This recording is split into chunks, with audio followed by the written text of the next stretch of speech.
Welcome to Sailing Lunacy, where this time we're going to do something crazy and actually take you on a sail. We're going to head from Bequia to Canouan this time, and let's see what it takes to get from point A to point B.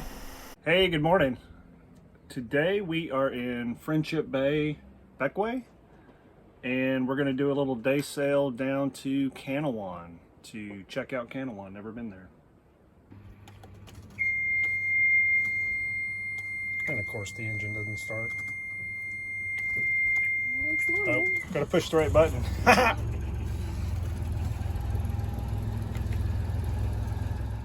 These are the trips we love the most, just hopping from one island down to the next. Really just quiet on the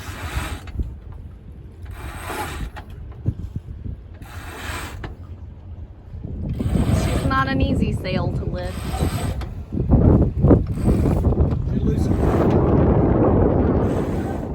Raising the mainsail on this boat takes for freaking ever.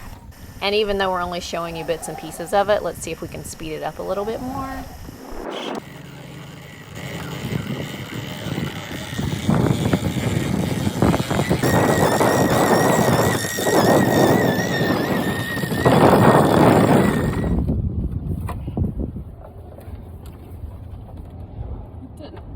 Oh, that's a bit of a mess. Yeah, it wasn't like this before, so I'm undoing it and I'm going to read. There's something wrong with the way that it's run. I also don't want to lose my finger. Oh, right. That last time that we raised anchor, that original dry rotted bridle retrieval line snapped on us, and apparently we retied it wrong. So trying to pull the anchor up this time was a giant mess.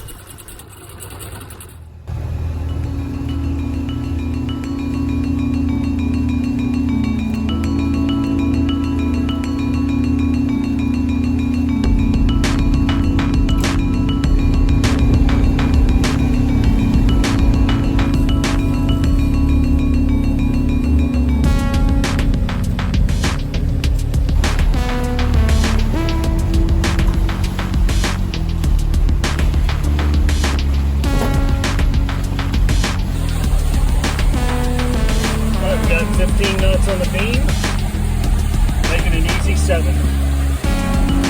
6 to 7.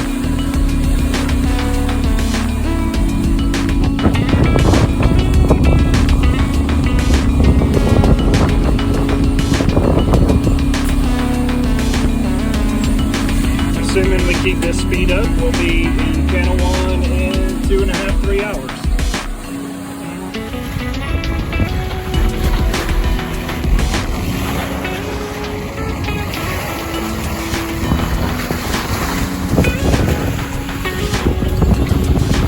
This is what catamarans are made for, wind on the beam.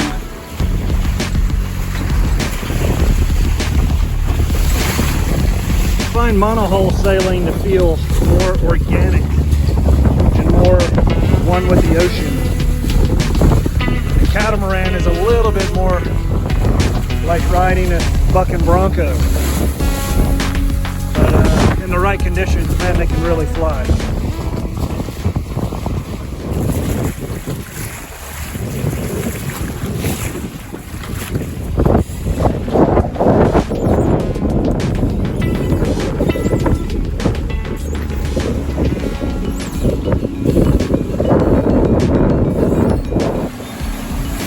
Hard to see at this range, but straight ahead is Mesquite, but that's not where we're going. As you can see, we got winds just forward of the beam, and we're making about half wind speed, but our run once we get around Petite Nevis is going to be to here to Canouan, which should be off the wind about 30 degrees. So we'll see what a difference that makes. My prediction in a cruising chat is that we're going to lose a little bit of speed and be a little bit slower on that downwind run. We'll see what happens. So we have made our turn. As you can see, we got the wind just after the beam. And we went from averaging, it looked like we were averaging about 6.5 knots, and now we're occasionally falling down to 5.5. So we lost probably a half a knot on average, maybe a little bit more.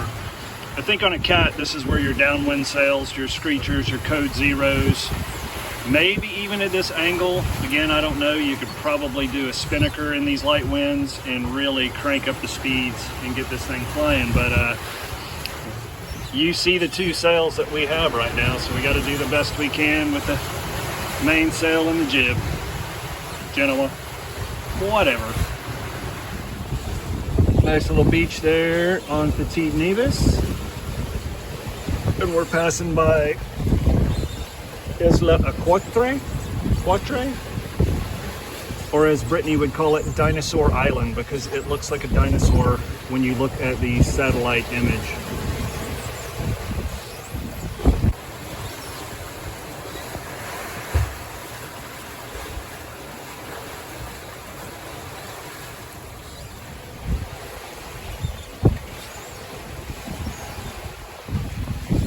Lots of sailing going on today. Boats heading south to Grenada.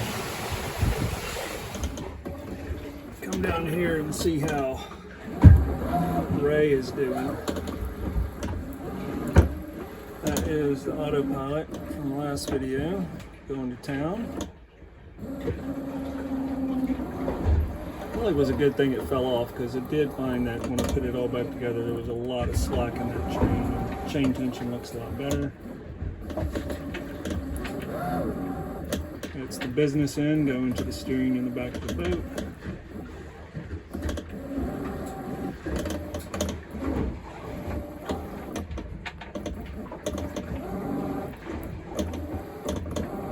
All looking good. Here's one of the better watch positions.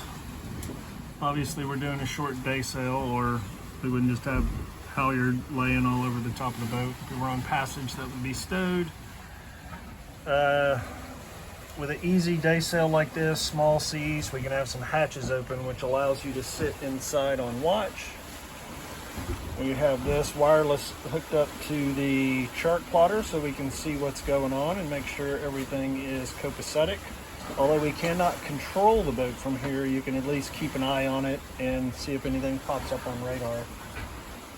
Assuming the radar was on, which today it is not. So you can sit here comfortably on the couch, read a book, keep an eye on things.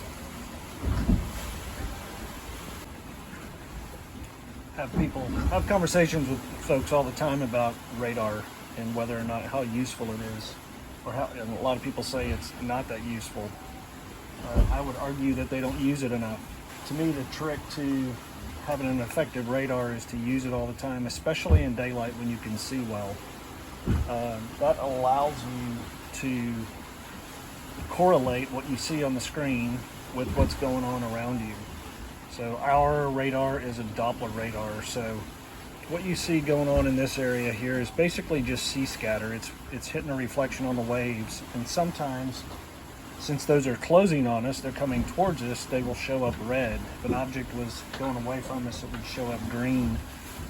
So normally you would think, oh, there's a target there, it's closing on us. But if you don't get a blip in that same spot, chances are it was just a wave. If it's a boat closing on you, you'll see it. This perimeter is basically a half a mile out. So you would see that red dot basically every time the radar swung around. But if you see something pop up and then you see it go away, it's probably just a wave.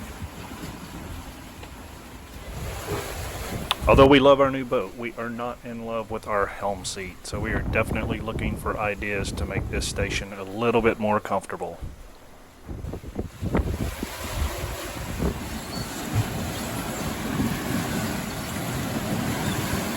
Mischievous telltales up there.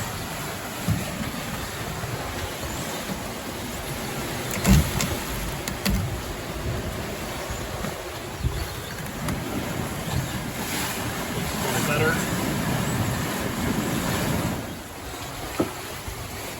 I don't see anything in front of us, but there's something in front of us.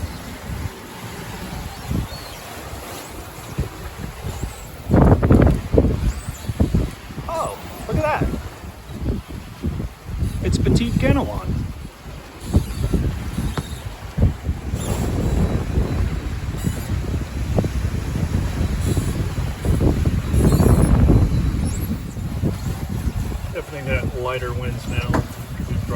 about 10 apparent.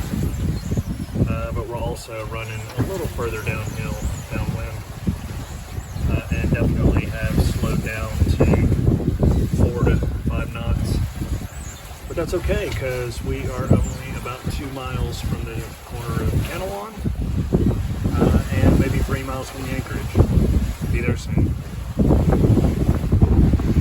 Definitely the tide is starting to turn. As you can see, we got some wind against waves up here, but don't expect it to be too choppy.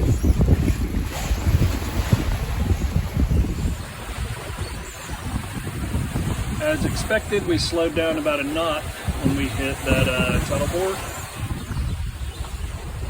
I'm assuming you still call it a tidal bore if it's out in the middle of the ocean.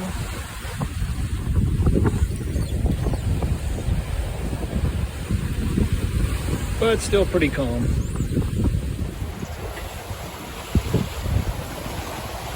Rain on the horizon.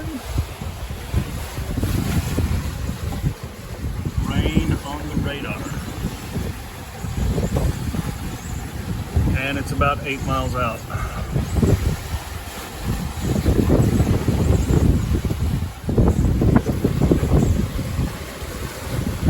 That's what a squall looks like.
Guess you never waste a good squall, right? Gotta clean it when I can.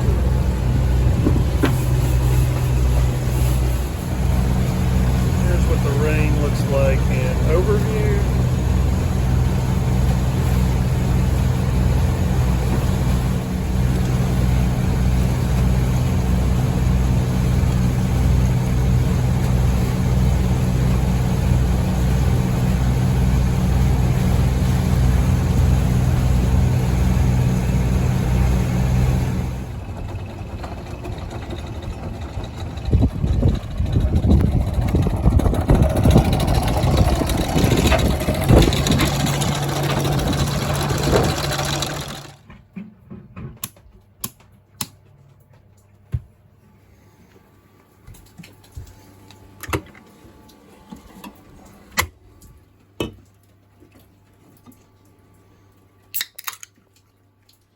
And just like that, we're in Canouan.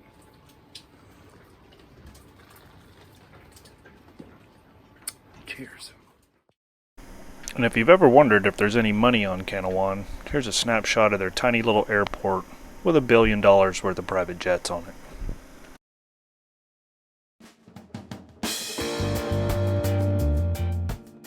As always, thanks for coming along for the ride. Hope you enjoyed it. Please like and subscribe and shoot us any questions or comments. Thanks again.